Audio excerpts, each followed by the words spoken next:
Me presento para que bueno, pues tengáis un poquito una idea de quién soy. Bueno, mi nombre es Almudena García, como veis en la plantilla, en el PDF, y yo soy consultora Headhunter, trabajo en recursos humanos y responsable de selección de una compañía de headhunting que está muy vinculada a la industria farmacéutica y biotecnológica. Yo concretamente solo selecciono ese tipo de perfiles. Entonces, empiezo un poquito por aquí, lo primero para que me conozcáis y lo segundo para, bueno, pues como este módulo o esta breve introducción trata de la selección, de cómo se inicia un proceso de selección de personal y los costes que esto supone, yo al trabajar en consultoría he querido tener un poquito en cuenta si la selección se realiza de forma interna, es decir, dentro de la propia compañía, o si, bueno, pues por la falta de recursos dentro de la compañía, de tiempo o por incluso ahorro de costes, que ya veremos que muchas veces sale más a cuenta el externalizar un proceso de selección determinado, bueno, pues se selecciona o se externaliza con una serie de proveedores. Entonces vamos a tener en cuenta las dos alternativas, una selección interna realizada por la propia compañía, por la propia empresa y una selección externalizada, ¿vale? Entonces, bueno, empezamos. Lo primero, ante una determinada necesidad en una organización, en una empresa, lo primero que debemos definir o lo primero que se debe definir, en este caso en la propia organización, es el perfil que se está buscando. Esto parece muy básico, pero muchas veces se producen errores bastante graves. Es decir, definir un perfil es muchísimo más que decir, bueno, pues estoy buscando un responsable de marketing, por ejemplo, con determinada formación, determinados idiomas, con esta edad y que gane este sueldo. Es un proceso mucho más complicado, mucho más complejo, en el que no solo, bueno, pues debe estar involucrado el Departamento de Recursos Humanos, sino todos los departamentos que van a estar involucrados en ese proceso de selección. Como veis en la plantilla, para definir el perfil, evidentemente desde lo más básico, esto es muy simple, ¿no? Bueno, pues tenemos que tener en cuenta la formación que estamos buscando, la formación deseada que estamos buscando, si, si este perfil va a requerir que realmente tenga idiomas, en qué nivel, evidentemente, y si es absolutamente necesario, ¿no? Cuántas veces, y seguramente bueno, muchos de vosotros os habéis encontrado con ofertas profesionales, con ofertas laborables, en webs de empleo, en las que se busca una determinada posición y niveles de idiomas que, bueno, pues prácticamente eh, imposibles, ¿no? Y que muchas veces en la compañía y en el puesto en el que se está ocupando no se van a necesitar. Entonces, con este tipo de aspectos, desde recursos humanos y desde el resto de departamentos, se debe ser o debemos ser muy sinceros. Es decir, vamos a necesitar verdaderamente la persona que se va a incorporar, que necesitamos, verdaderamente tiene que hablar inglés, lo va a usar en el día a día, tiene que tener un nivel muy alto, escrito, hablado, es decir, dejarlo bastante cerrado. Luego, la experiencia profesional deseada. Bueno, pues al final, en los años de experiencia que requiere el puesto que estamos buscando. El perfil competencial. El perfil competencial, al final, bueno, pues es el perfil de competencias que requerimos para el puesto que estamos buscando. Aquí estoy asumiendo, ¿vale? Lo digo sobre todo por si alguno tenéis alguna duda, podéis ir preguntándolas a medida que hablo os surge alguna duda. Aquí estoy asumiendo que hablamos de una organización, de una empresa que tiene un diccionario de competencias, que tiene establecida una política interna de recursos humanos con las competencias que necesita para cada puesto. Esto suele ocurrir en empresas grandes, en multinacionales, en empresas que tienen una importante inversión o una importante o media estructura en recursos humanos. Pero también hay empresas que no tienen, no cuentan con un diccionario propio de competencias. Esto siempre se puede conseguir a través de una consultora, pero es un tema importante.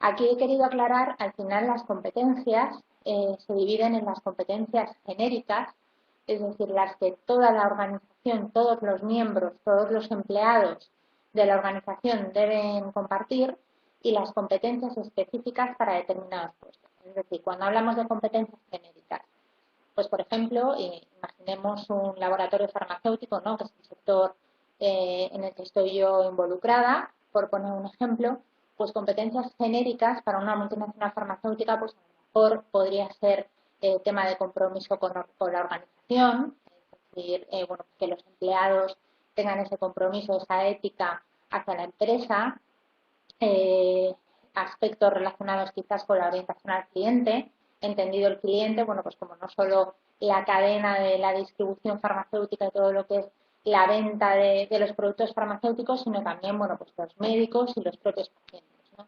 Entonces, aquí, competencias genéricas son aquellas que son compartidas para toda la estructura de la organización, desde los directivos hasta el personal que está, pues digamos, en laboratorio. Todos tienen que tener esas competencias y compartirlas. Y las competencias específicas para el puesto, pues evidentemente son aquellas que, al margen de las genéricas, que también se presuponen, bueno, pues que ayudan al buen desempeño y al mejor rendimiento en la posición concreta que estamos buscando. Es decir, si por ejemplo, en una determinada organización, el ejemplo que he puesto antes, estamos buscando un responsable, un director de marketing, por ejemplo, una competencia específica para el puesto absolutamente necesaria sería temas de pensamiento analítico, pensamiento conceptual, visión estratégica, creatividad, serían fundamentales, están asociadas completamente a la posición. Una vez definido ese perfil competencial, cuántas competencias vamos a requerir para el puesto y en qué nivel deben de estar, también debemos de definir, que esto yo creo que es algo que muchas veces se pasa por alto, el perfil personal y de encaje con la organización. ¿Con esto a qué me refiero? Muchas veces podemos tener, y hablo quizás desde mi lado que trabajo en consultoría y trabajo de forma externa, ¿no? Podemos tener excelentes candidatos, excelentes profesionales, con perfiles estupendos, con una experiencia estupenda, con unas competencias maravillosas, pero que en una determinada organización, por los valores de la organización, por la forma de trabajar, no encajan. Hay personas que son muy buenas y no encajan en determinadas compañías.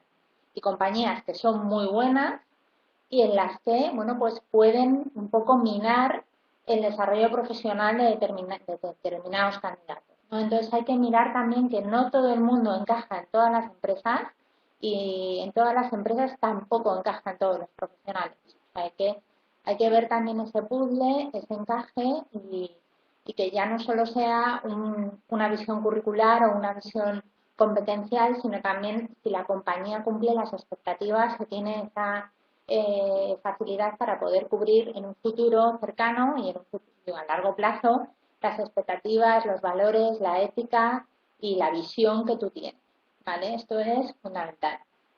Luego el salario ofertado, bueno, pues esto es un punto más básico, dejar bastante claro desde el principio, bueno, pues también con el fin de que luego la selección no se complique demasiado, el salario que vamos a ofertar, la banda salarial que vamos a manejar. Evidentemente aquí hay que ser lo más detallistas posible, incluyendo la parte fija, el salario fijo, el salario variable, si es que hay algún cumplimiento de objetivos o algún bonus y todos los beneficios sociales que la empresa pueda aportar.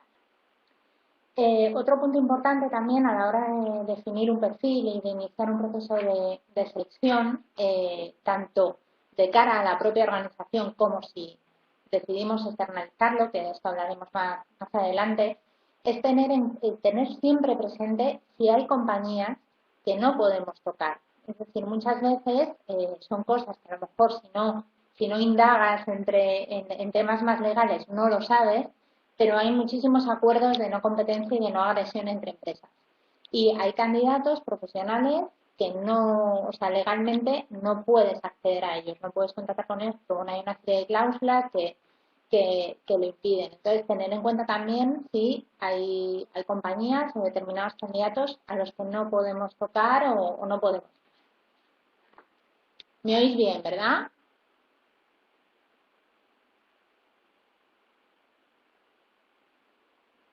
¿Me oís todos? Vale, vale, perfecto. ¿Cómo definimos este perfil? Esto, bueno, lo que os he comentado antes son los puntos que debemos tener en cuenta. Pero ¿cómo lo definimos?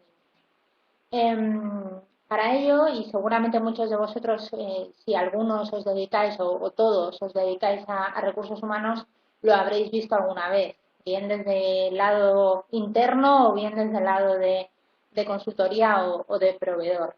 A la hora de definir un perfil es fundamental que recursos humanos se reúna con todas las personas que van a estar implicadas en ese proceso de selección, con el objetivo de aunar criterios, de realmente establecer qué es lo importante, qué es lo accesorio, como comentábamos antes, los idiomas hay muchas veces que son importantes y que son absolutamente necesarios y otras veces que no.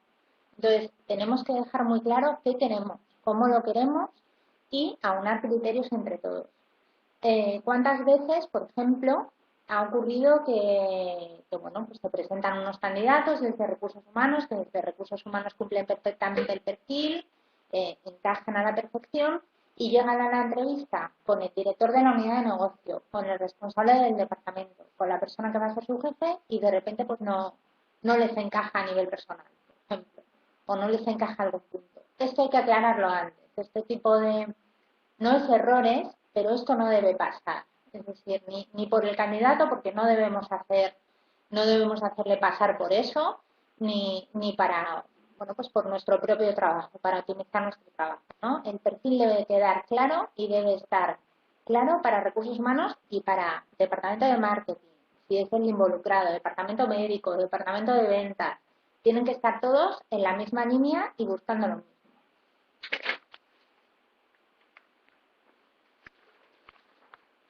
Vale.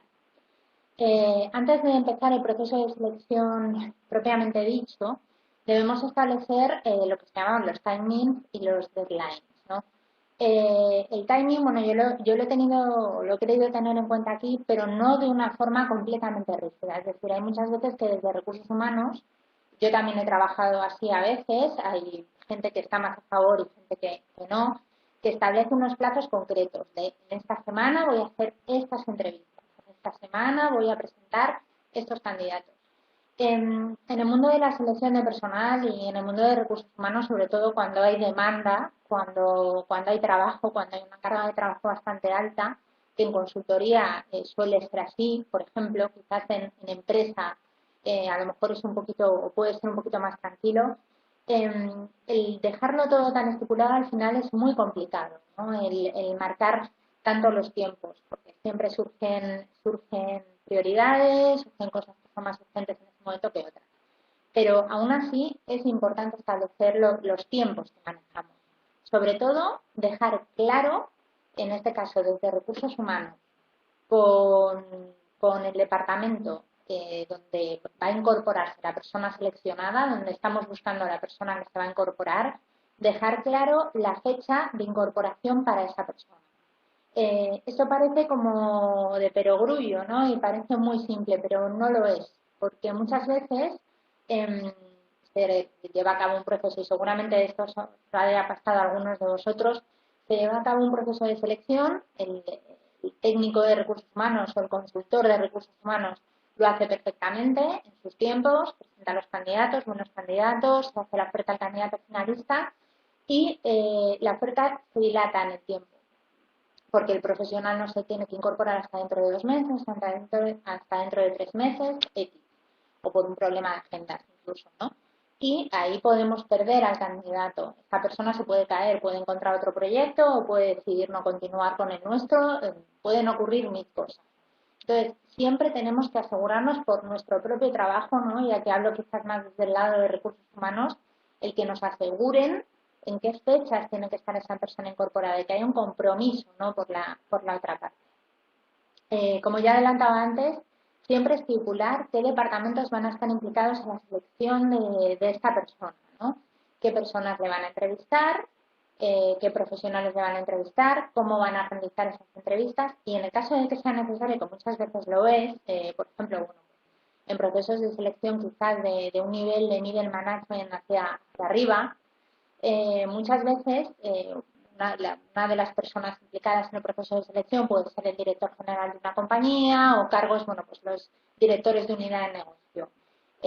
Los profesionales que ocupan estos cargos normalmente tienen unas agendas complicadas o bastante complicadas.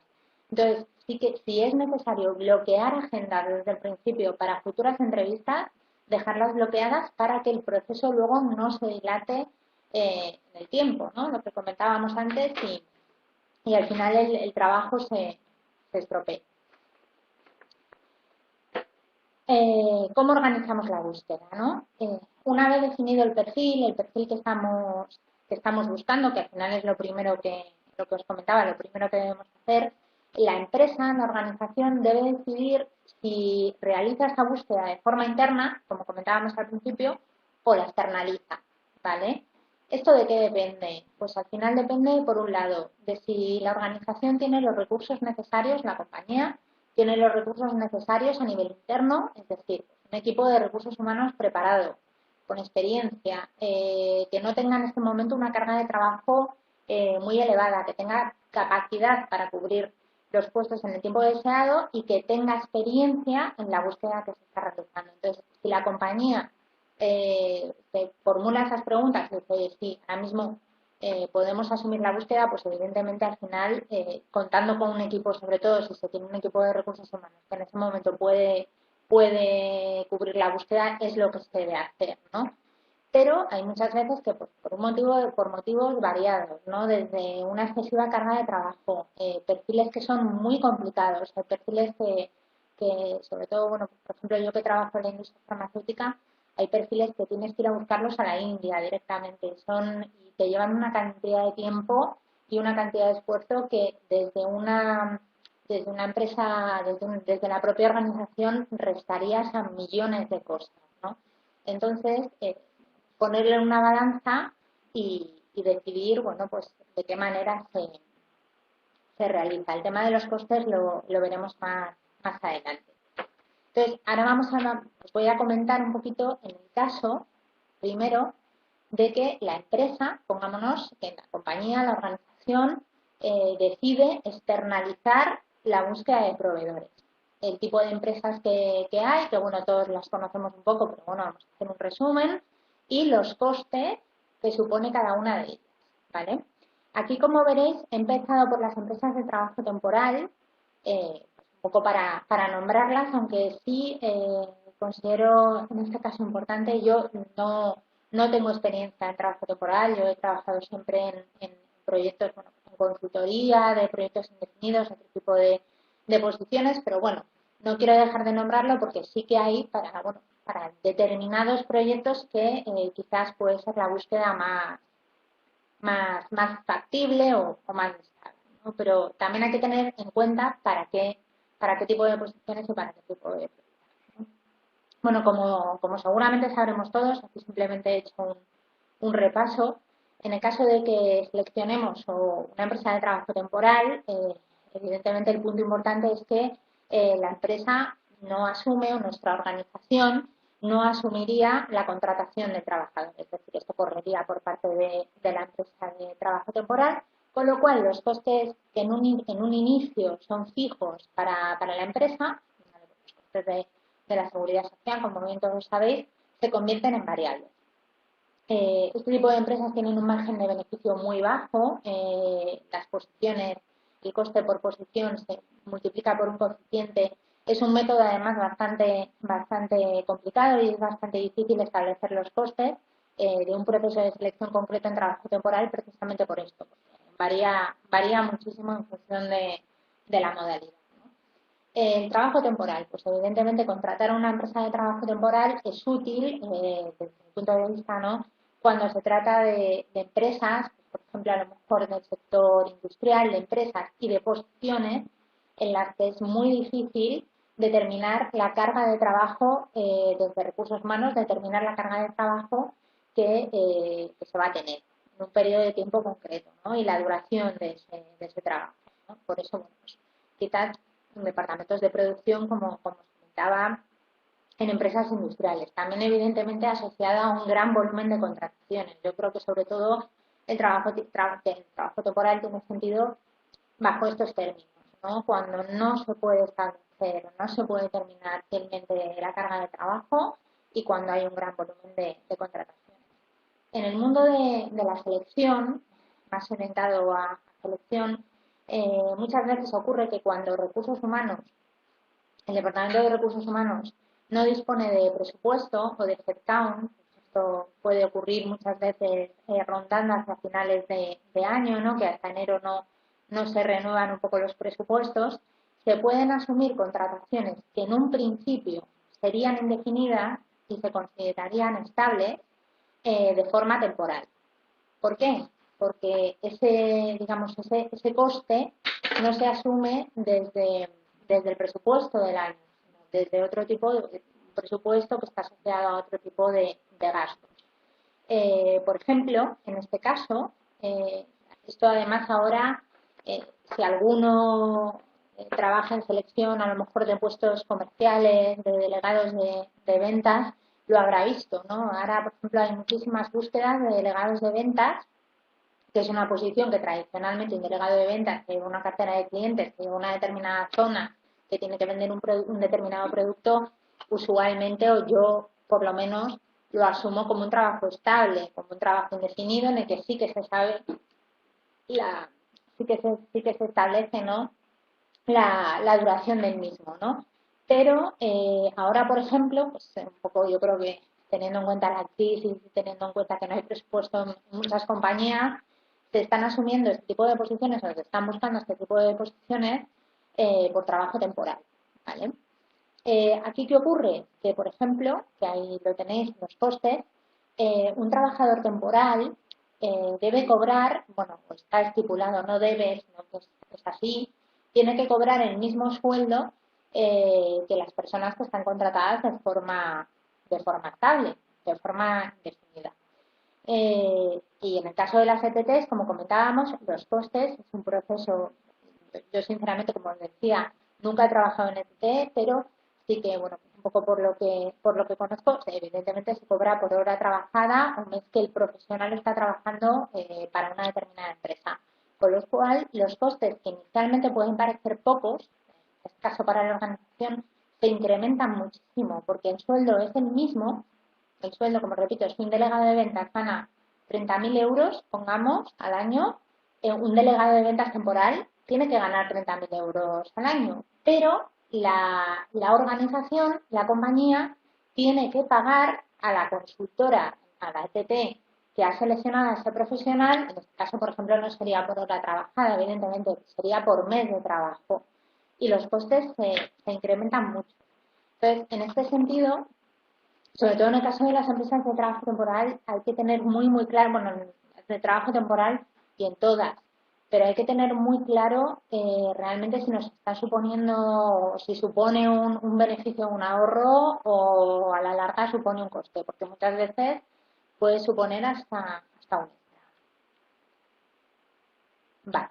El segundo grupo, las consultoras de selección. Yo aquí establezco tres grupos, empresas de trabajo temporal, consultoras de selección y consultoras de búsqueda directa y de gestión. Las consultoras de selección, bueno, pues es yo creo a lo que más acostumbrados podemos estar todos, ¿no? En este caso, una consultora de selección es la propia empresa la que asume, la propia organización, la que asume la contratación del profesional. Y la consultora de selección, la que sea, únicamente es responsable de la selección de ese, se externaliza lo que es la selección de ese profesional, de ese candidato. Evidentemente, el proceso de selección implica una serie de herramientas, pues como todos sabéis, pues, webs de empleo, InfoJobs, Monster, bueno, pues incluso quizás ahora LinkedIn, aunque ahí no aparece nombrado porque lo he metido como en otro grupo, cuyo coste, evidentemente, se asume desde la consultora de recursos humanos. O sea, ahí el cliente no asume ningún coste. De cara a esa búsqueda, de cara a externalizar con una consultora de selección, contamos con que esa consultora pone todas sus herramientas, como comentábamos, pues, su inscripción en determinadas webs de empleo, cuentan con una base de datos de candidatos que inicialmente deberían estar validados, candidatos entrevistados, y a la hora bueno, pues de iniciar el propio proceso de selección, pues normalmente se realiza un cribado curricular, entrevistas telefónicas, entrevistas personales, se presentan las candidaturas para la posición, ¿no? Las consultoras de selección normalmente trabajan así. A ver, puede haber excepciones, o sea, esto es como todo, no es una regla fija.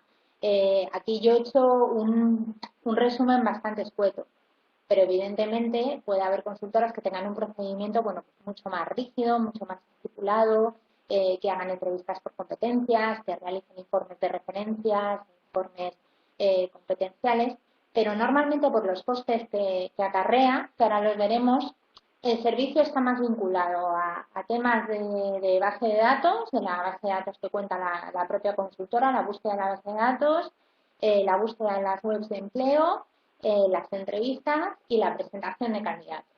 Es un servicio de valor, pero normalmente es el servicio que se ofrece, ¿no?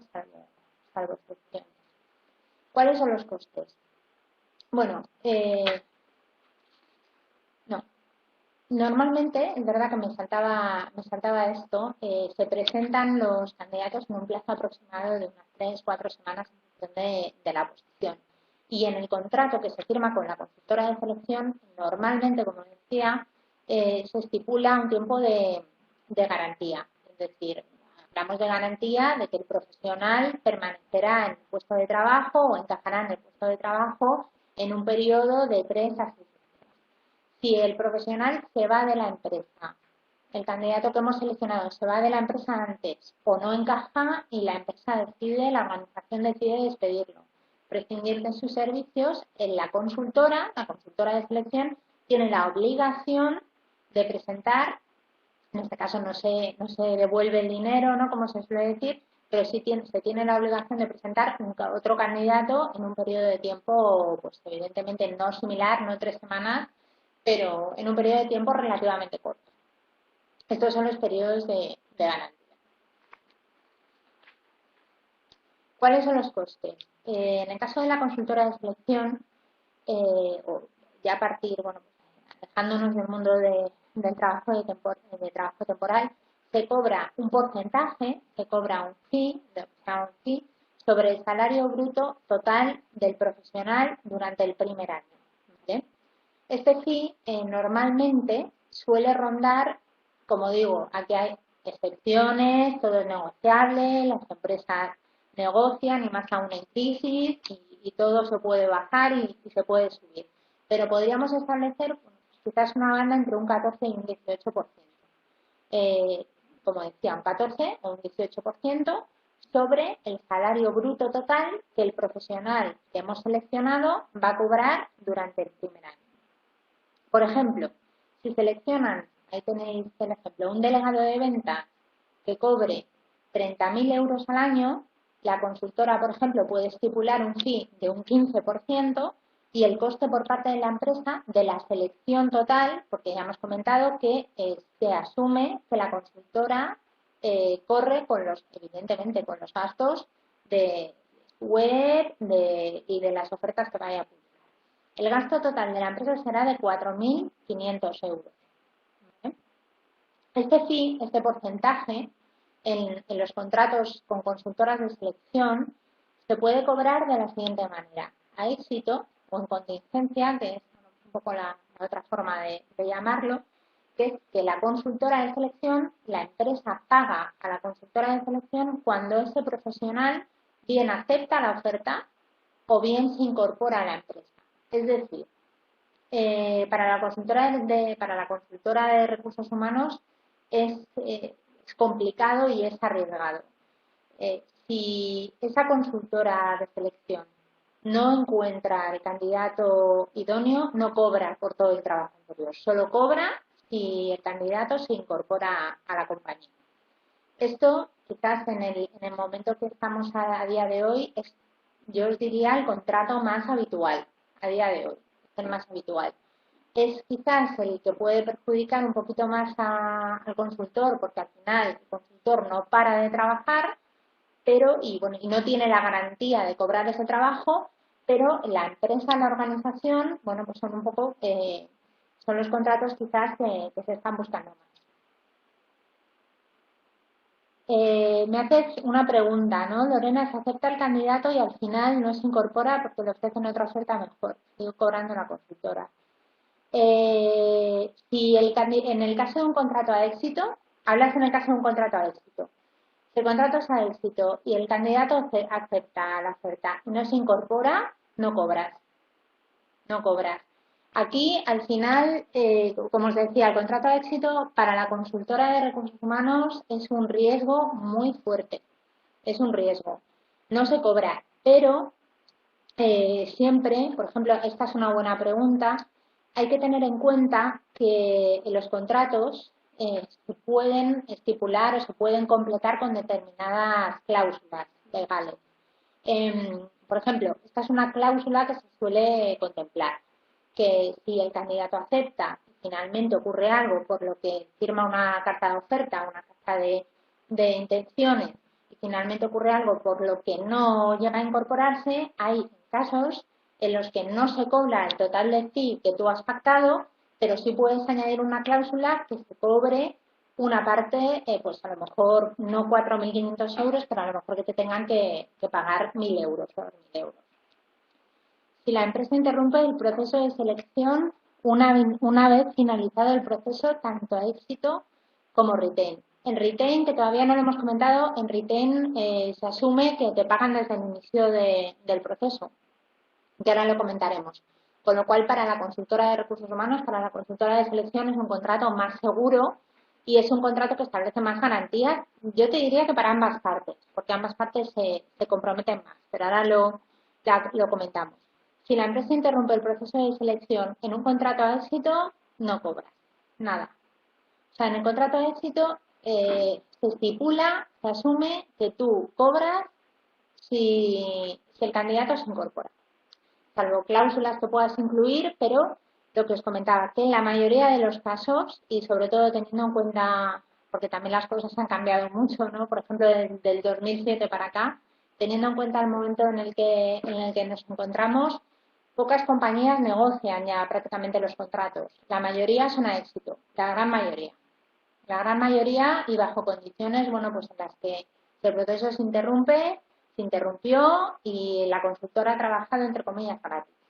Es muy arriesgado, pero sí que es cierto que, por ejemplo, en el caso de una consultora, de una empresa de selección, muchas veces es la manera que tienes de trabajar, porque si al final el sector impone unas determinadas condiciones, no te queda otra, y hay que adaptarse a las condiciones que hay.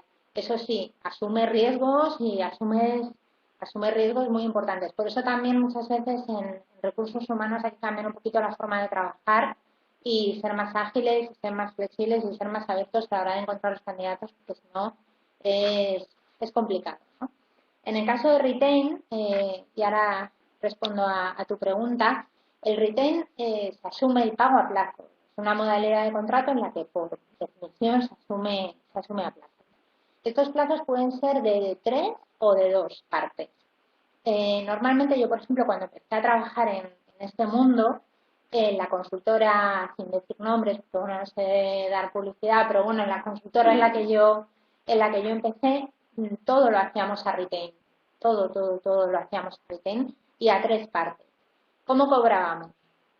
Cobrábamos un tercio de nuestro fee al inicio, a la firma del contrato, ¿vale? A la firma de la búsqueda, un tercio de ese fee a la presentación de la shortlist, de la lista de candidatos que pueden ser seleccionados, que normalmente son 3 o 4, los 3 o 4 mejores candidatos para la posición, y la tercera parte, la última y tercera parte, se cobraba cuando el candidato aceptaba la oferta o cuando, eso también puede variar en el contrato, o cuando se incorpora a la compañía. Entonces, ¿qué ocurría si se interrumpe el proceso de selección en un contrato a retain? Pues un contrato a retain es un contrato muy seguro. El cliente suele estar muy seguro de que lo puede cubrir, no suele encargarte cosas que de repente se van a caer y de repente no hay headcount y de repente pasan 1000 cosas, no suele ocurrir porque si firmas un contrato así el cliente está muy seguro, pero aún así si ocurre, que alguna vez ha pasado, alguna vez ha podido pasar, pues cobras lo que corresponde al trabajo que has hecho, ¿vale? Pues la primera parte, la segunda parte o la tercera parte. Este es el contrato más seguro y cuando decía no solo para la consultora, también para el cliente. Es el contrato ideal, se puede manejar o se puede negociar en distintos aspectos, los fees, los pagos, hay más opción y se asume un compromiso por las dos partes, ¿no? Un compromiso por parte del cliente que no te va a dejar, entre comillas, colgado y que la búsqueda es una búsqueda seria, una búsqueda formal y en el que vas a trabajar para algo, y compromiso por parte del consultor, ¿no? Porque también se corre el riesgo de que en un contrato a éxito, que no debe pasar, o sea, no debe pasar, pero ocurre y pasa, que en un contrato a éxito, como, bueno, lo puedes ver muy lejano, la mayoría de los contratos a éxito no tienen exclusividad y la misma posición que estás buscando tú la están buscando otras 5 consultoras, pues muchas veces el propio consultor de selección lo va dejando, deja la posición y al final no puede que no la trabajes como deberías, ¿no? Entonces, siempre se debe intentar buscar el contrato a retail.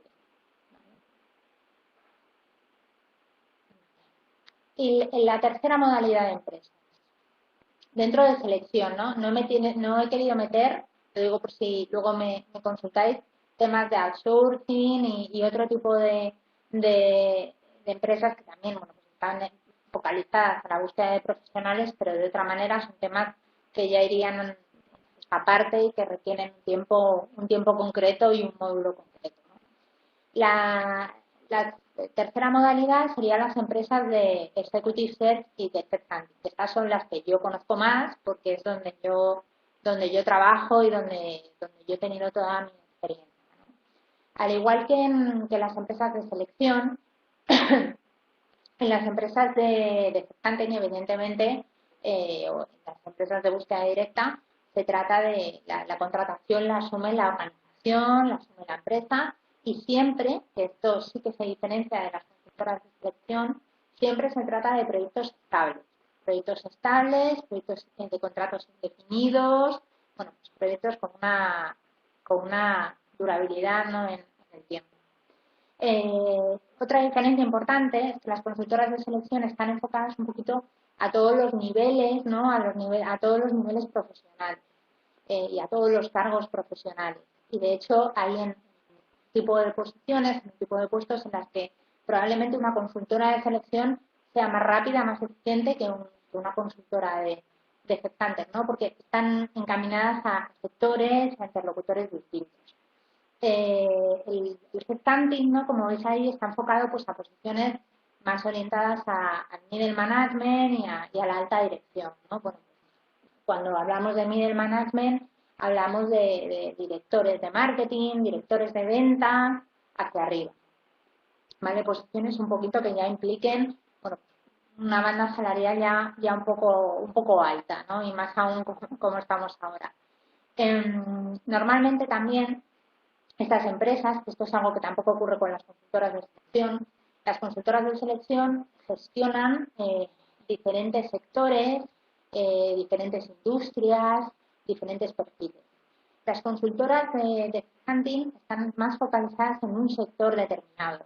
Seguramente, no sé si alguno ha trabajado o conoce a gente que trabaje o haya contactado con algunos, pero conoceréis seguramente, hay consultoras de headhunting que están muy focalizadas en ingeniería, por ejemplo, en farma, como estoy yo, en la industria farmacéutica y biotecnológica, en temas de IT, están muy especializadas por sectores. Trabajas tu sector, evidentemente en una consultora puede haber varios sectores, pero los consultores que están trabajando en estas empresas, cada uno gestiona su sector y lleva determinadas posiciones, ¿no?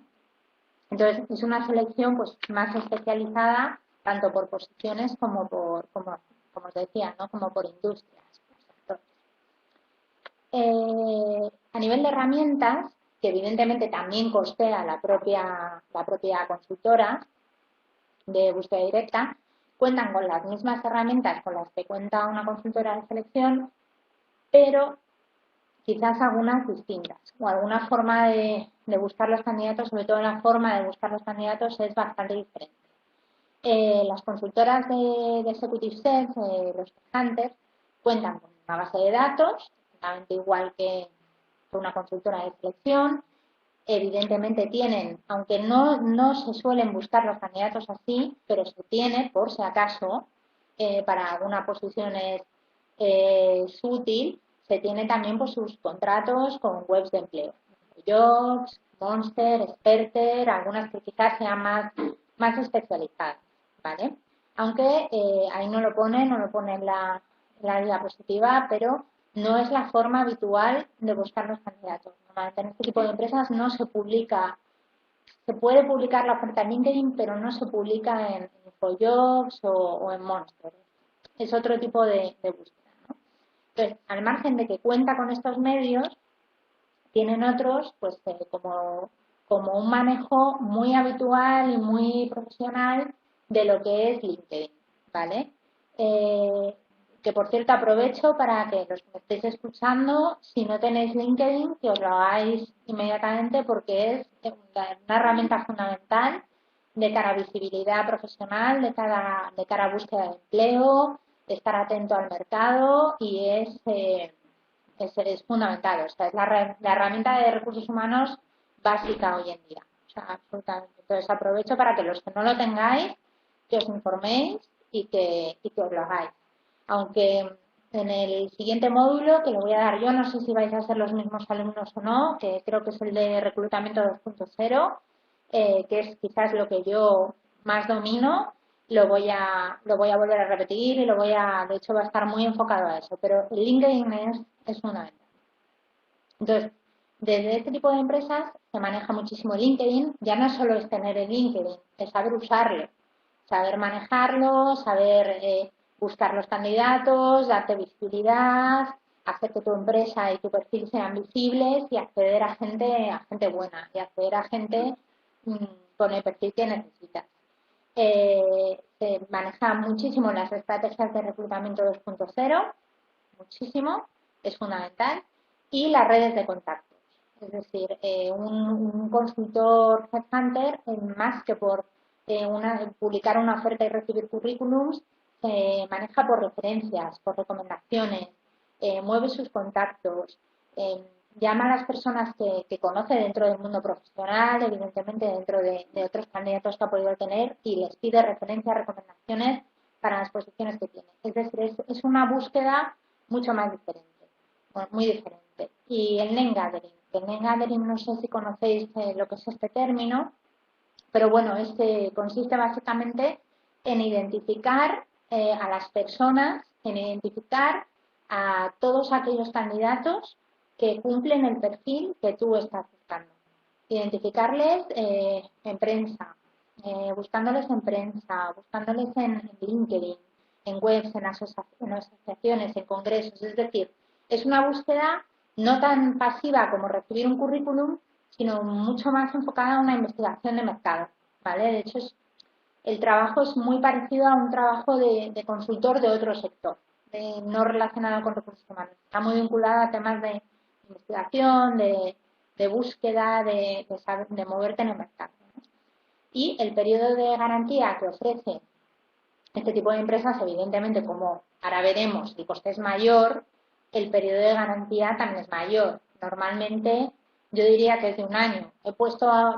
Normalmente es de un año, pero yo he puesto la franja de 6 meses a un año porque sí que es cierto que, bueno, pues como ahora también se negocian los fees, también se negocia un poquito el periodo de garantía. Pero bueno, mínimo 6 meses, incluso la mayoría de las veces un periodo de garantía de un año, que imaginaros lo que esto supone. Es decir, que si yo incorporo a un profesional y pasados 11 meses se va de la compañía, lo tengo que reponer. O sea, imagínate el proceso de selección que tienes que haber hecho para estar segura de que esa persona va a estar un año, va a estar mínimo un año en una empresa, ¿no? el periodo de garantía parece una tontería, pero dice mucho del trabajo que va detrás. Los costes, ¿vale? Bueno, no, el procedimiento. Os he puesto muy resumido, al igual que en la consultora de selección, el procedimiento de cara a la búsqueda de la selección de candidatos, aquí os he hecho lo mismo, ¿no? Muy resumidito, cómo se suele buscar, ya os digo, unas anotaciones, cómo se suele buscar, cómo se lleva a cabo un proceso de selección desde una compañía de headhunting. Bueno, lo primero se define el target de compañía, es decir, las compañías que son interesantes para la posición que estamos buscando. Como veréis ya, para empezar, el procedimiento es totalmente diferente. No publicamos, no se va a ninguna web de empleo. Es muy activo, ¿no? Se busca el target de compañía, se tienen en cuenta, volvemos al principio, aquellas que no podemos tocar, porque tenemos acuerdos de no agresión, acuerdos de no competencia, e identificamos a todos los profesionales que ocupan la posición que nosotros estamos buscando. Es decir, imaginaros, me encargan un director de marketing de oncología, cojo todos los laboratorios farmacéuticos que hay en Madrid, por ejemplo, todos los laboratorios farmacéuticos que hay en Madrid, identifico a todos los directores de marketing del área de oncología de Madrid, que también se puede hacer en Barcelona porque tiene movilidad, pero bueno, por resumir un poco el ejemplo, y contactas con todo el mundo. Hablas con todo el mundo.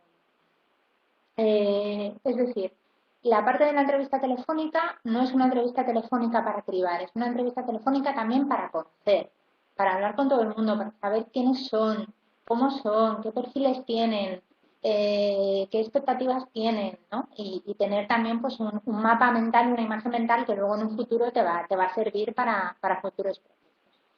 Con estas primeras entrevistas telefónicas, que son entrevistas largas, son entrevistas intensas, no son entrevistas de, oye, ¿cuánto ganas?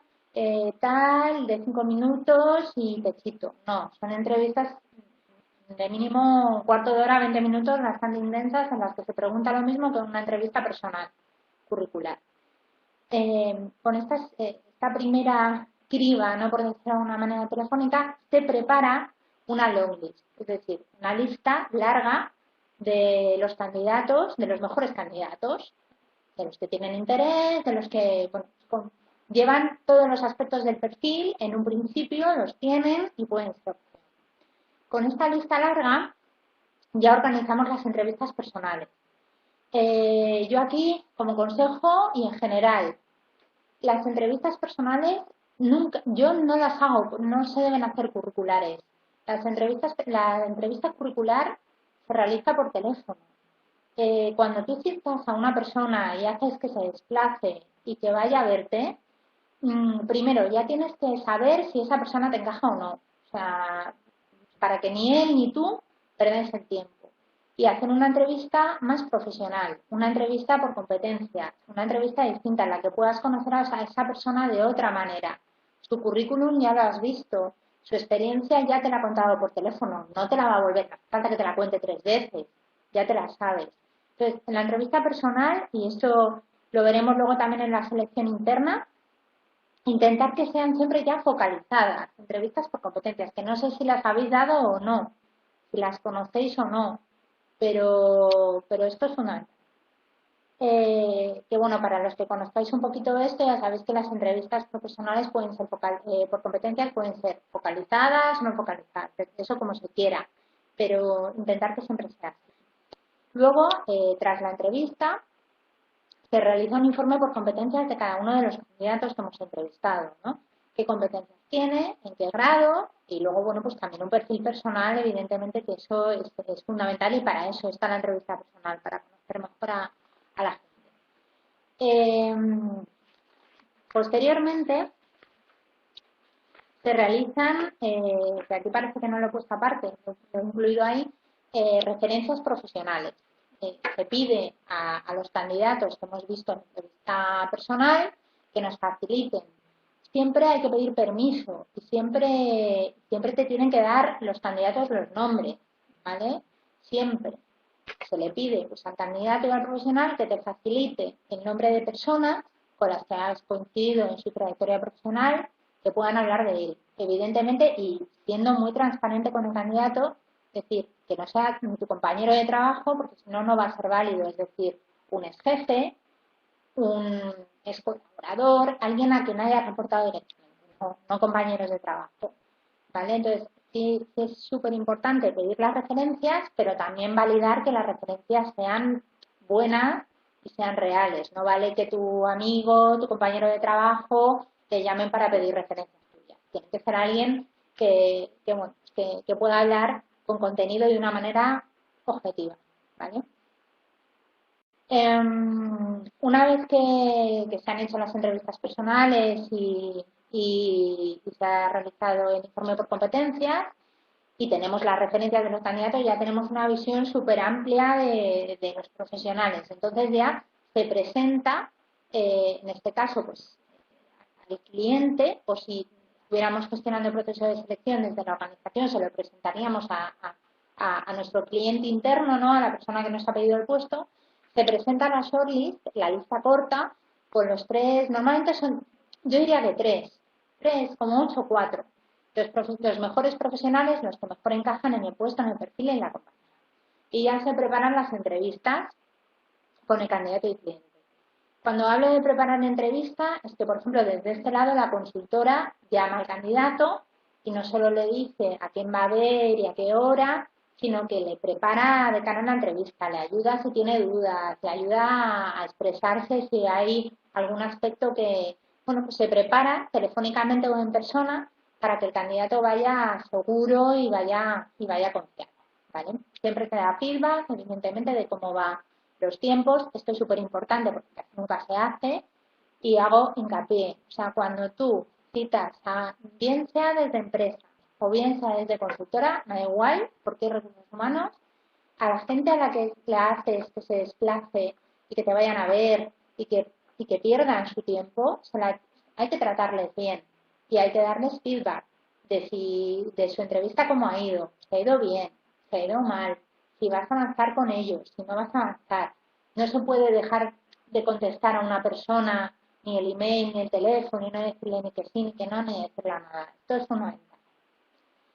Luego se prepara para la oferta económica, el candidato, en este caso el candidato que se ha seleccionado, se controlan posibles contraofertas. Creo que antes una compañera lo mencionaba, ¿no? ¿Qué ocurre si le hacen otra oferta? Y bueno, pues evitar que ocurra la contraoferta. Esto es súper importante.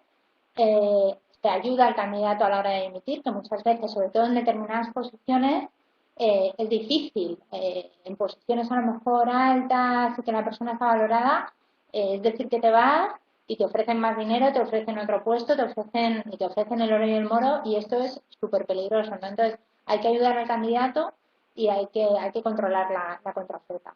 Y se realiza un seguimiento, pues una vez que el profesional seleccionado se incorpora, no te olvidas de él, le llamas, pues cada mes, cada 2 meses, le preguntas cómo está, si está bien, si está contento, si ha hecho un buen cambio, bueno, pues al final también, porque esto contribuye a crear la red de contactos de la que hablábamos antes. Así se crean redes de contactos. Si tú incorporas a un candidato y no le vuelves a hablar, pues no le vuelves a hablar. Es una persona con la que no vas a poder contar mucho más.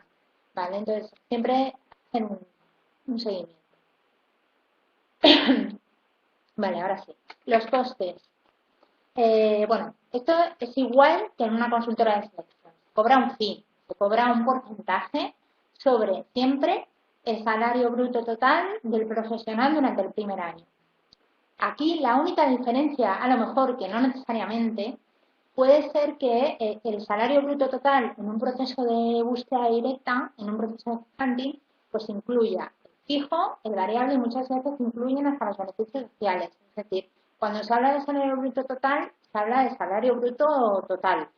¿Vale? No nos centramos solo en el fijo. Pero bueno, esto también son aspectos que son negociables. A lo mejor el cliente te dice, oye, solo el fijo, y bueno, pues te compensa y negocias y solo el fijo. Pero bueno, para que lo sepáis.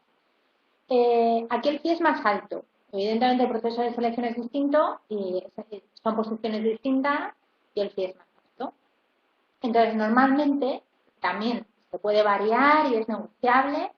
Comprende, pero lo suyo quizás sería una banda entre el 18% y el 30%, en función, exactamente igual que en una consultora de selección, en función del salario de la persona que vamos a seleccionar, ¿no? Por ejemplo, si vamos a seleccionar un director de marketing, que el salario va a ser 65.000 euros fijos y 15.000 euros de variable.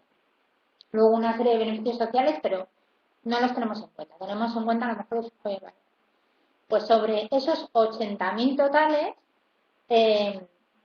se acuerda por contrato un fee de un 18%, ¿vale? Pues a lo mejor esto supondría un coste para la, bueno, no, a lo mejor no, supondría un coste para la empresa cliente de 14.400 euros. Un coste total, ¿vale? Por la posición. Seguramente muchos de vosotros diréis, es caro, es caro. También hay que tener en cuenta que yo he puesto un ejemplo genérico de un director de marketing, porque no os conozco, no sé qué experiencia, no nos hemos visto personalmente, pues no sé qué experiencia podéis tener en ese sector, no quería poner, pero normalmente en el caso del tipo de empresas son posiciones complicadas, que a lo mejor incluso en la mayoría de los casos la organización y la empresa cliente no las ha conseguido cubrir, bien porque tienen que ser posiciones que vienen de internacional, que tienen que tener una experiencia muy concreta, en un área muy concreta, por ejemplo en oncología, son posiciones que son difíciles de cubrir. Entonces, puede parecer caro, pero en realidad no lo es, y ahora lo podéis comprobar. Ahora cuando hagamos un poco el paralelismo con el procedimiento interno. Y al igual que la consultora de selección, el acuerdo de colaboración se realiza a éxito o a retain, exactamente igual. Esto exactamente igual. De hecho, ahora os diría que, como os decía antes, tanto headhunting o selección, la mayoría son contratos a éxito, ¿vale? También otro punto que hay que tener en cuenta en los costes es que, como os decía, en el proceso de headhunting, en el proceso de búsqueda directa, tú haces un trabajo que vale a largo plazo, que te vale a largo plazo a ti y te vale a largo plazo a la empresa. Porque al cliente para el que tú estás trabajando, tú le cuentas, le haces una verdadera labor de consultoría, con lo cual el cliente no solo va a tener la lista con los 3 mejores candidatos del sector que ocupan la posición que está buscando, sino que vas a ver las bandas salariales un poco en general que se mueven, las motivaciones, las formaciones, la experiencia, porque es un trabajo muy exhaustivo. ¿Vale? Búsqueda interna. Entonces, bueno, para finalizar un poco el tema de la búsqueda externa, y con lo que os he comentado, ¿no? Del tipo no sé, bueno, del tipo de empresas que hay, pues evidentemente si en nuestra organización, en nuestra empresa, surge una determinada vacante, surge una determinada posición, lo primero que tenemos que determinar es cómo la debemos de cubrir.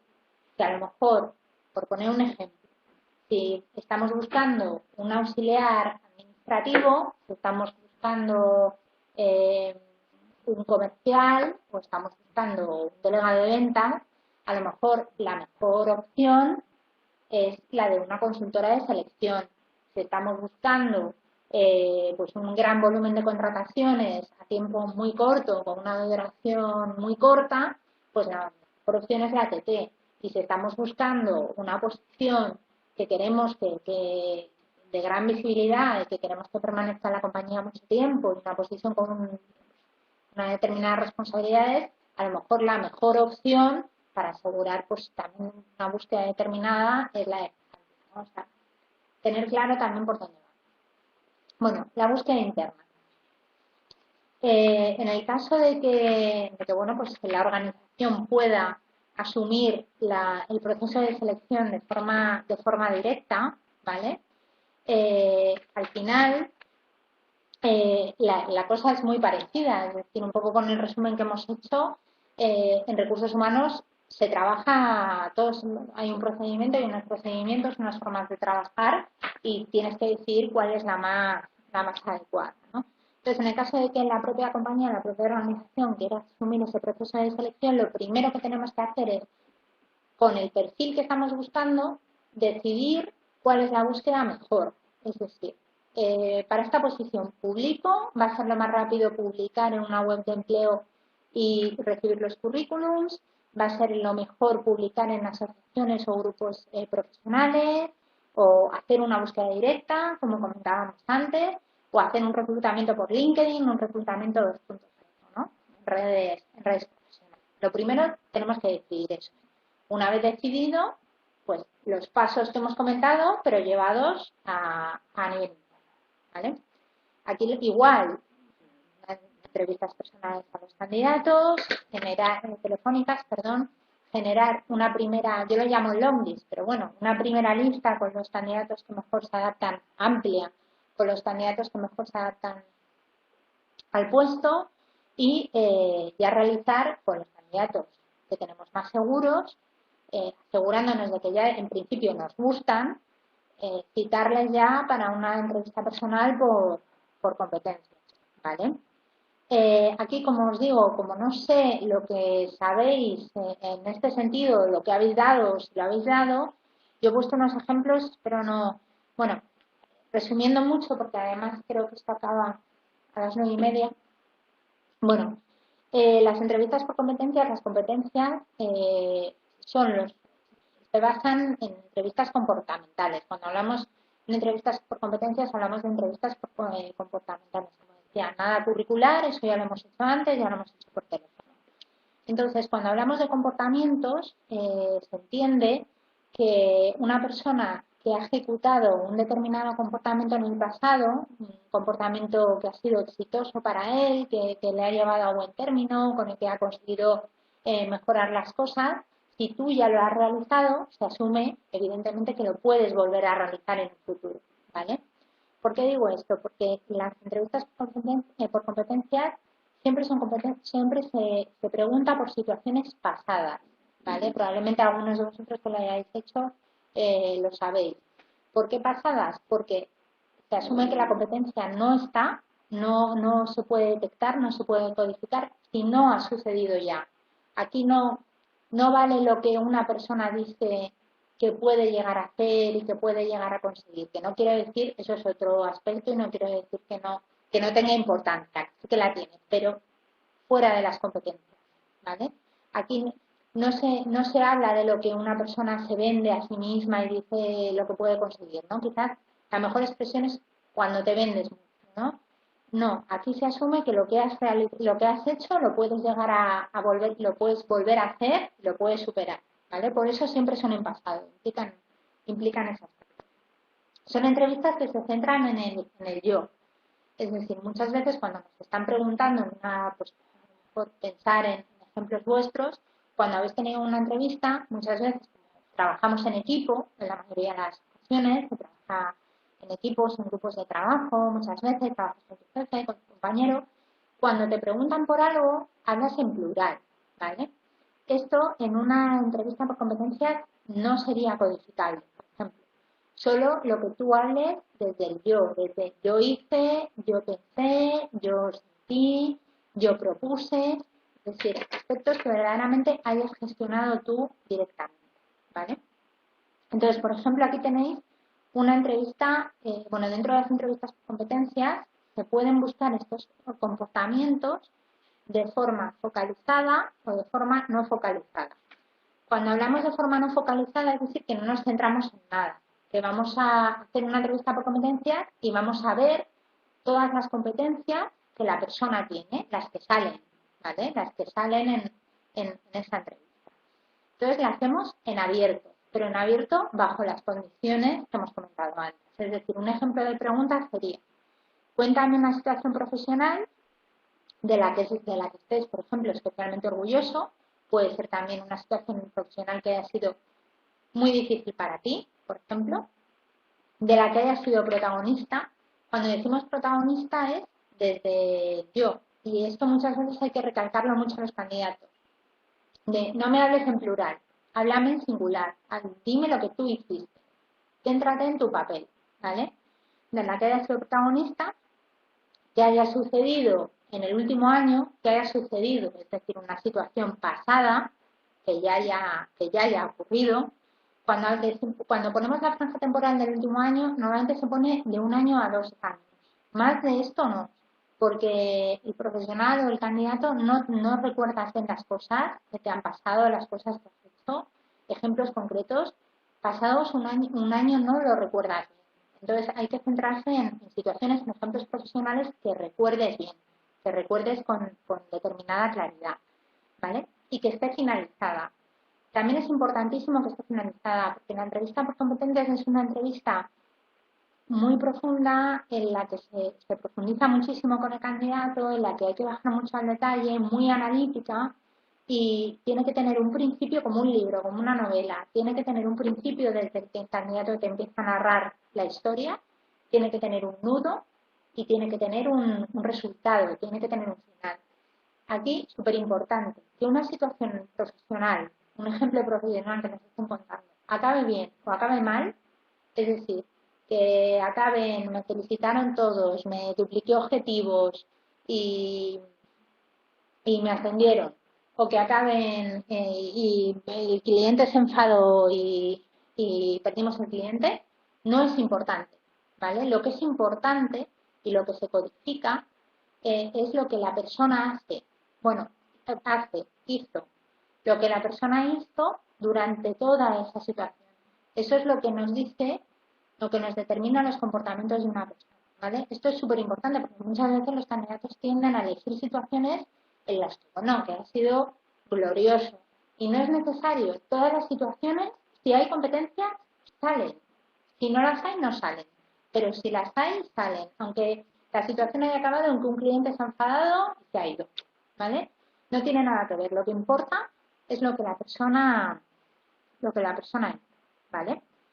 Y luego, bueno, pues como os decía ya, es súper importante que lo tenéis, centrarse en el papel de la persona que lo cuenta, del candidato, que se centre en lo que él hizo, él pensó, él sintió y él dijo en ese momento, ¿vale? Esto al final es un ejemplo muy rápido porque las entrevistas de competencias es un mundo bastante... A mí me costó lo mío saber hacerlas y es bastante complejo. Pero bueno, un resumen pues muy resumido, muy resumido. Y luego, la entrevista de incidentes críticos focalizada, la entrevista por competencias focalizada. ¿Focalizada por qué? Porque vamos a buscar determinadas competencias, ¿no? Imaginemos que nosotros, como empresa, queremos que la persona que vamos a incorporar tenga orientación al cliente y orientación al logro. Pues voy a ir a buscar eso, a ver si sale eso, ¿vale? Entonces, un ejemplo para buscar orientación al cliente, además, justo. Cuéntame una situación profesional de la que hayas sido protagonista, exactamente igual, en este último año, que haya finalizado, que con un cliente que se haya producido, y aquí ya le orientamos, con un cliente que haya sido muy complicado para ti o muy bueno para ti. Como decía, el resultado positivo o negativo es indiferente, ¿vale? Y aquí estamos buscando indicios de orientación al cliente. Si esta persona, y si nosotros sabemos hacer bien las entrevistas, y esta persona, porque también puede suceder que no lo sepa, que si no lo sabes hacer bien, pues que no salga nada. Pero si esta persona tiene orientación al cliente y tú sabes hacer bien tu trabajo y las entrevistas, le va a salir. Si no, no le va a salir, ¿vale? Por ejemplo, el caso del logro que comentaba. Cuéntame una situación profesional de la que hayas sido protagonista, centrándonos en tu papel, que haya sucedido en este último año, que esté finalizada, en la que hayas tenido que esforzarte mucho para conseguir algo. Es una situación que ya de por sí nos está poniendo, tenemos que elegir algo relacionado con logro, con resultados, ¿no? Entonces, si esa persona tiene ejemplos, situaciones, comportamientos que han ido en esta línea, saldrán, ¿vale? Y esto es focalizar.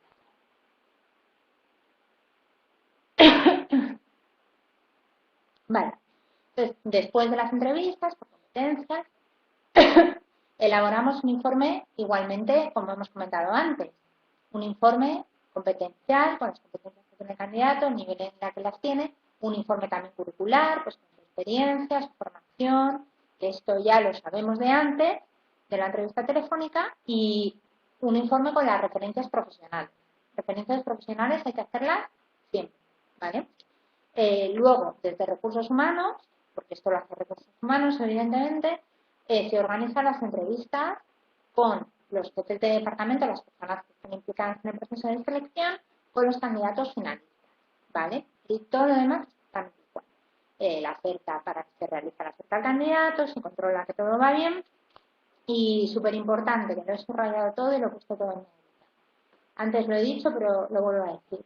Siempre, siempre, sea desde empresa, o sea desde proveedor, desde consultora, siempre que se cierra una posición, que se cierra con un candidato, se cierra internamente o se cancela, o al margen de dar feedback a los candidatos que vas entrevistando, cuando la cierras, hay que llamar a todas las personas que han estado implicadas en este proceso y que han perdido su tiempo y que han ido a verte y que se han molestado en ese proceso de selección, a decirles que no han sido seleccionadas y a darles un feedback de por qué, ¿vale? Siempre, o sea, no se puede dejar a la gente sin contestación. Eso no se puede hacer y así no se cierra bien el trabajo. El trabajo se hace bien cuando se empieza bien, se inicia bien y se cierra perfecto. Y a la gente hay que contestarla, a la gente que ha venido a ver que ha perdido su hora de trabajo en ir a entrevistarse contigo, se merece que le des un feedback, se merece que le digas algo y si no es seleccionada, hay que decirlo, ¿vale? Siempre. Y siempre mejor por teléfono que por email, pero si no se puede porque hay mucho trabajo o tal, por email, no pasa nada, pero siempre, ¿vale?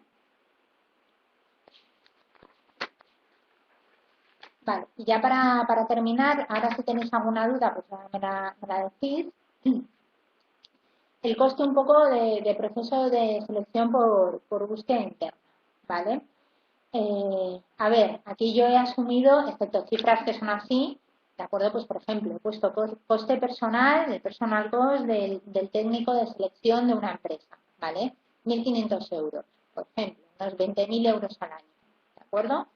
Puede ser más, puede ser menos, esto no lo sé. Pero pongamos que, bueno, pues una franja media, sí, ¿vale? Pues para que nosotros pudiéramos gestionar un proceso de forma interna, al menos tendríamos que tener personal, ¿no? Entonces, bueno, pues el coste de esta persona, 20.000 euros al año, X. Evidentemente, si es un equipo más grande, pues multiplicar. Una web de empleo. Una web de empleo estándar cuesta, bueno, antes costaban 6.000 euros al año. Como veis, no es nada barato.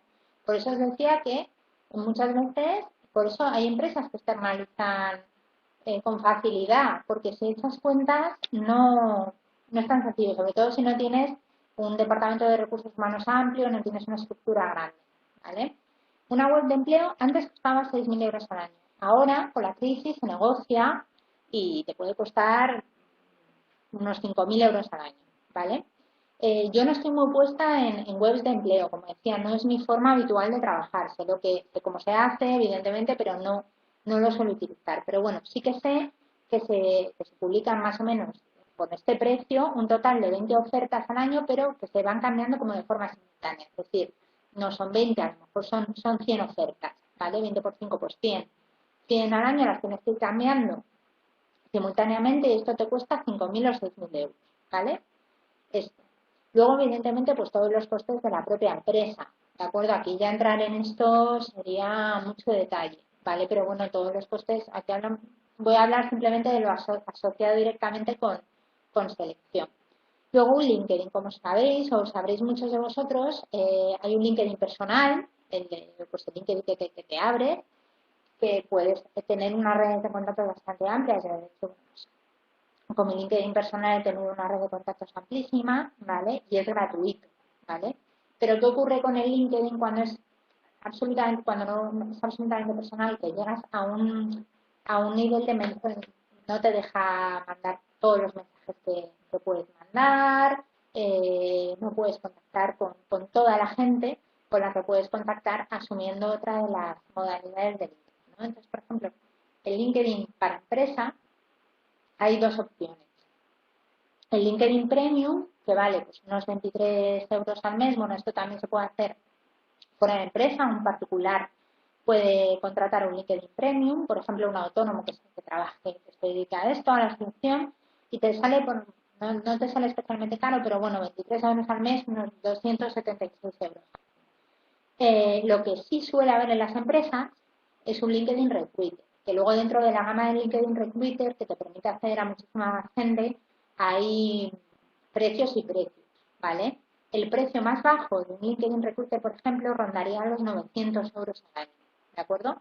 Entonces, mínimo, si vamos a lo mínimo, que es lo que yo aquí, a lo mínimo absolutamente imprescindible y sin contar los gastos del propio departamento, ¿de acuerdo? Gastos más de estructura, estaríamos hablando de unos 25.276 euros, ¿vale? Como veis ahí. Entonces, con los costes hay que tener mucho cuidado, porque como hay que realmente desglosar y saber bien, controlar cómo se paga cada cosa y saber bien un poquito cómo se manejan los fees, por eso os he puesto un poco los fees que maneja un poco cada sector de selección.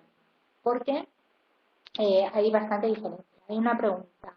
¿Alguien sabe el coste de publicar una oferta? Ah, yo esto no lo sé, ¿vale? Yo esto la verdad es que no, una oferta puntual o única al año no te puedo contestar, ¿vale? No sé si alguien lo sabrá.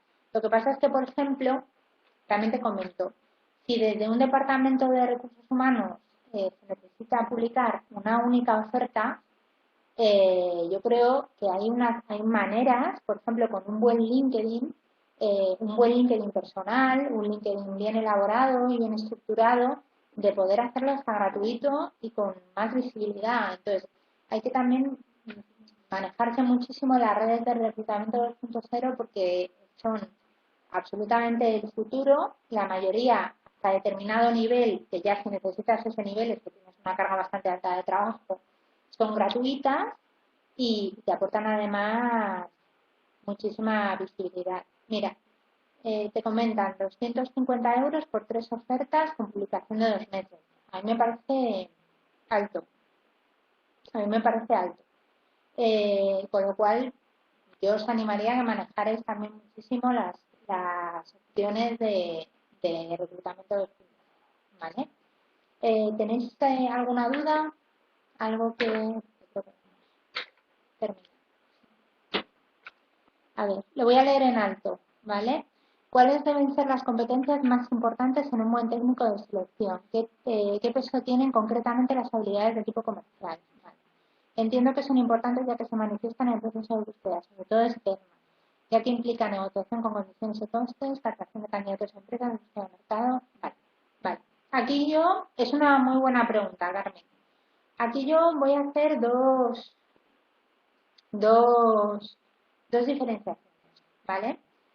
Las posiciones de selección, las posiciones de recursos humanos, evidentemente tienen un aspecto comercial importante, primero porque tienes que vender tu trabajo, tienes que defenderlo y a nivel interno, por ejemplo, en una organización tienes que conseguir presupuesto, tienes que manejarte con muchos departamentos y eso exige unas habilidades de interlocución y comerciales claras y, y a nivel externo, porque en muchas ocasiones tienes que negociar contratos porque hay veces que está dividido, ¿eh? En muchas consultoras de recursos humanos hay gente que se encarga de la labor comercial exclusivamente y gente que hace selección exclusivamente, ¿vale?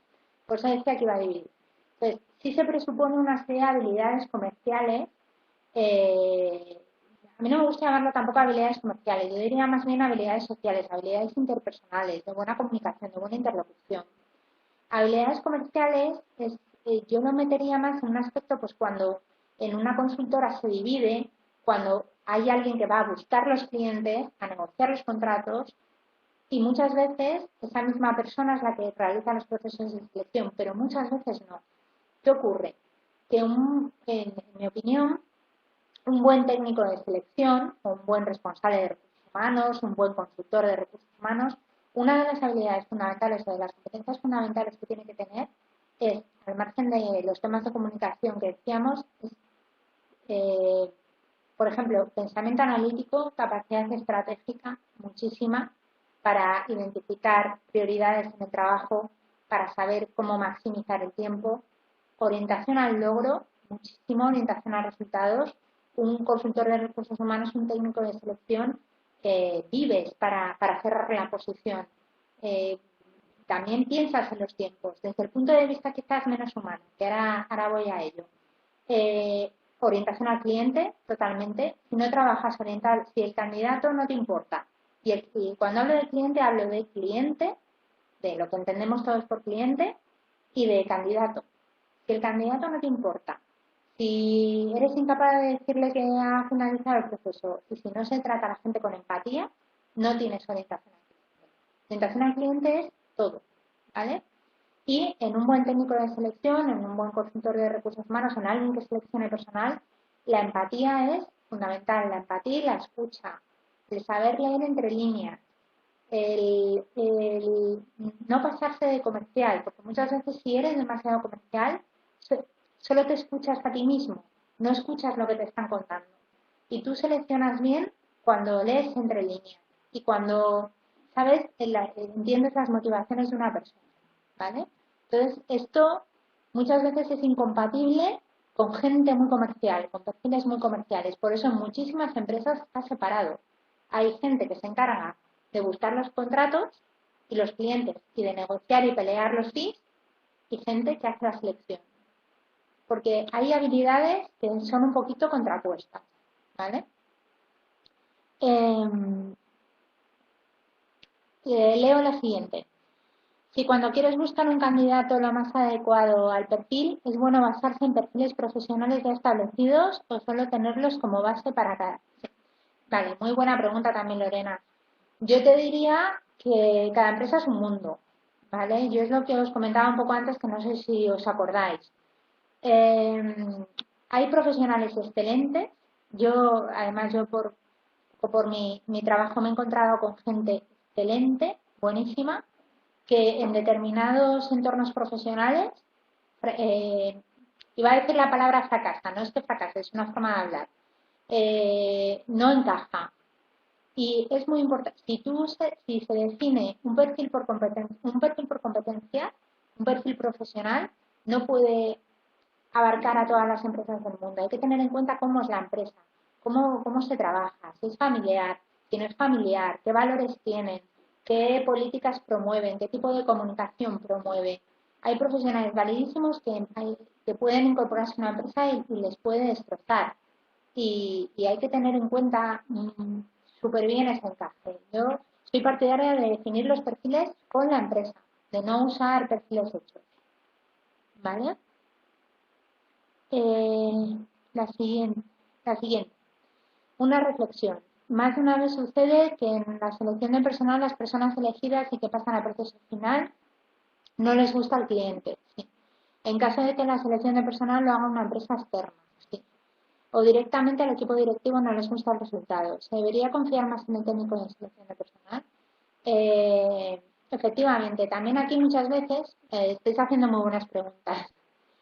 Aquí también, por ejemplo, yo desde el lado de consultoría, aquí yo puedo contestar creo que bastante bien, muchas veces nosotros lo que proponemos es reunirnos, como comentábamos antes. A mí me encargan un proceso de selección. Pues yo de lo primero que hago es proponer reunirme con todas las personas que van a estar implicadas en ese proceso de selección, en esa búsqueda. Es decir, las personas que van a entrevistar a los candidatos que yo voy a presentar. ¿Por qué?